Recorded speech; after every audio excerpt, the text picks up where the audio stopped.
Hari ini aku akan menjelaskan bab 1 tentang pengertian dasar geografi. Kata geografi sendiri berasal dari bahasa Yunani, terdiri atas kata geo, bumi, dan grafien, yaitu gambaran atau tulisan. Secara bahasa, geografi adalah ilmu yang melukiskan atau menggambarkan kondisi bumi. Istilah geografi pertama kali dikenalkan oleh Eratosthenes pada 276 sampai 994 SM. Dalam tulisannya berjudul Geographica.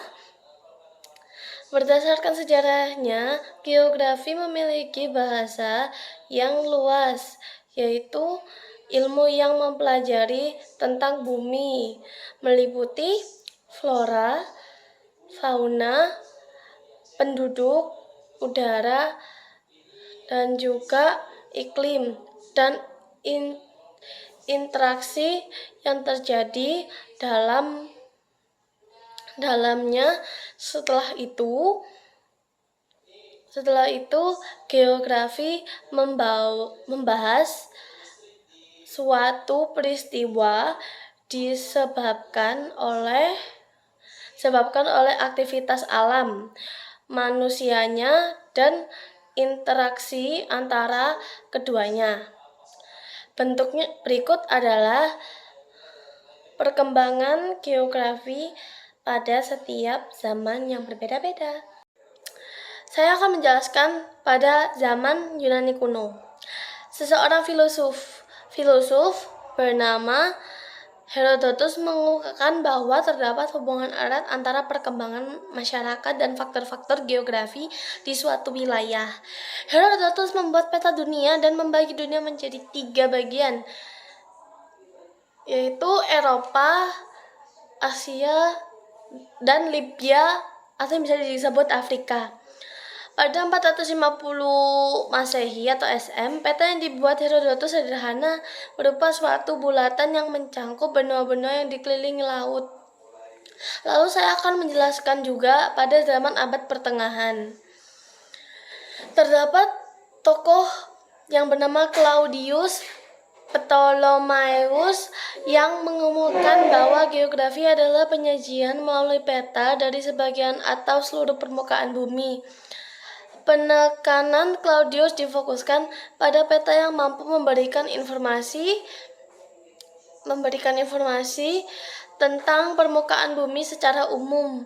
Buku yang pernah dibuat Claudius adalah kumpulan dari peta-peta dan diberi judul Atlas Ptolemaios.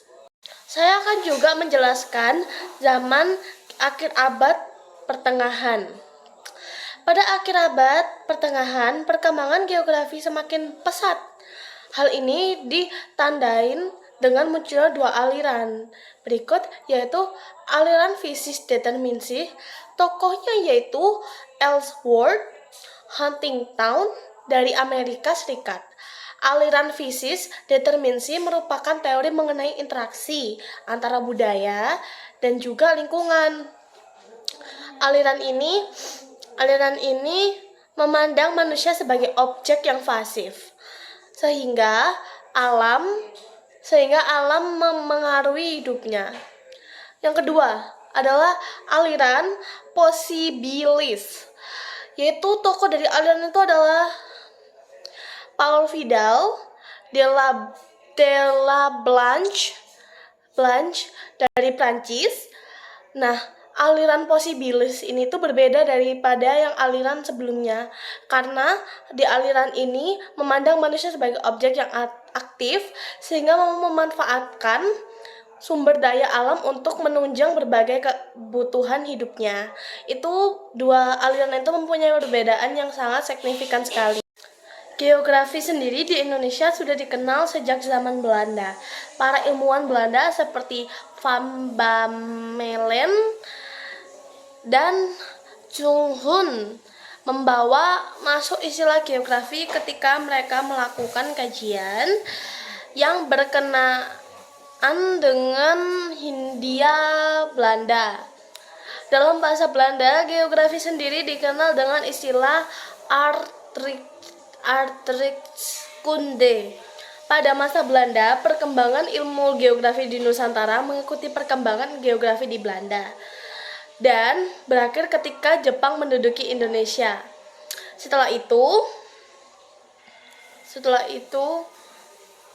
istilah aardrijkskunde kemudian diganti dengan kata ilmu bumi oleh ilmuwan Indonesia, yaitu Adi Negoro dan Adam Bakhtiar. Sampai sekarang istilah ilmu bumi untuk geografi masih dikenal banyak orang. Juga bisa kayak itu adalah hal yang familiar gitu. Objek geografi sendiri itu terdapat dua objek, yaitu material dan formal. Dan material itu mencakup geosfer. Apa sih geosfer itu? Geosfer itu berasal dari kata geo, yaitu bumi, dan sfer atau lapisan. Umumnya, geosfer adalah lapisan yang terdapat di permukaan dan bawah permukaan bumi. Geosfer terdiri atas atmosfer atau lapisan udara, litosfer lapisan kulit bumi, biosfer lapisan makhluk hidup, hidrosfer lapisan perairan, dan atmosfer adalah lapisan kehidupan manusia. Kedua, objek formal geografi. Objek formal merupakan cara pandang dan berpikir atau menganalisis mengenai fenomena geosfer yang dikaji dan pendekatan ke ruangan, ke lingkungan, dan juga kompleks wilayah. Nah, analisis berbagai fenomena itu adalah geosfer tersebut dapat dilakukan melalui beberapa pertanyaan kunci yang dikenal sebagai 5W dan 1H, yaitu what, yaitu berarti apa, when, kapan, where, di mana, why, kenapa, dan how atau bagaimana. Nah, sekarang kita masuk ke konsep dasar geografi. Konsep dasar geografi sendiri merupakan generalisis dari fenomena geosfer, sehingga dapat dipakai sebagai acuan dasar untuk menjelaskan fenomena yang sama. Geografi sendiri mempelajari fenomena geografi secara keruangan, termasuk pula kajian tentang kehidupan manusia. Dengan analisis fenomena geografi tersebut, muncul pola abstrak yang disebut adalah sebagai konsep geografi itu sendiri. Nah, konsep geografi yang digunakan yaitu adalah pertama ada lokasi, terus ada nilai kegunaan, ada jarak, ada keterkaitan ruang, juga ada aglomerasi, keterjangkauan juga termasuk, definisi area, morfologi, interaksi dan interpretasi, terus juga ada pola, dan udah itu aja. Pendekatan geografi juga beda-beda teman-teman. Ada juga yang pendekatan ke ruangan, nah ada juga yang ke lingkungan, ada juga pendekatan kompleks wilayah. Nah, udah itu aja untuk bab satunya. Mari habis ini aku akan menjelaskan tentang bab 2, yaitu adalah tentang pemetaan. Nah, ke bab 2 ini kita berawal dari pengertian peta. Apa sih peta itu sebenarnya? Peta itu adalah perjalanan atau perlukan alat atau media sebagai navigator. Salah satunya yaitu peta. Tahukah kamu apa yang dimaksud dengan peta? Apa ya? Nah, yang dimaksud dengan peta itu adalah kata peta sendiri berasal dari bahasa Yunani adalah mapa, yang memiliki arti taplak atau kain penutup meja. Peta secara sederhana diartikan sebagai gambaran permukaan bumi yang disajikan dalam bidang datar yang dapat diperbesar dan diperkecil dengan skala tertentu. Pengertian peta sendiri menurut para ahli dan lembaga-lembaga terkait.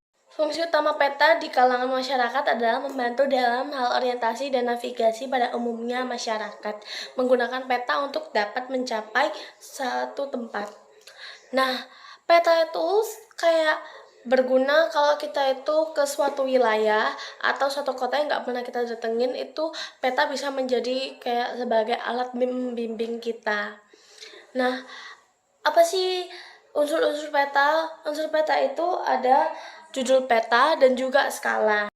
Juga ada orientasi peta, simbol peta, ada lettering, grid astronomi, sumber, juga tahun pembuatan peta, juga garis tepi, dan juga insert. Proyeksi peta juga ada 3, azimutal, habis itu ada tabung, dan ada kerucut. Nah, tabung itu yang aku maksud itu silinder ya teman-teman. Nah, ini ada tambahan yaitu konsep dasar penginderaan jarak jauh.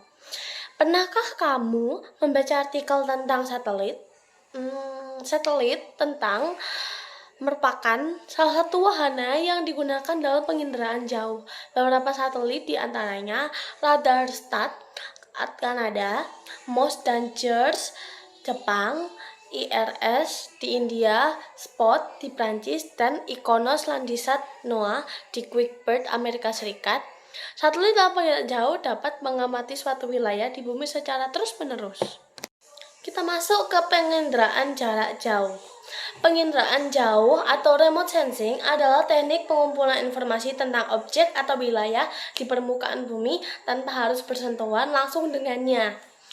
Nah, metode ini menggunakan sensor yang dipasang pada pesawat terbang satelit atau platform lain untuk menangkap energi elektromagnetik yang dipantulkan atau dipancarkan oleh objek atau lingkungan yang diamati.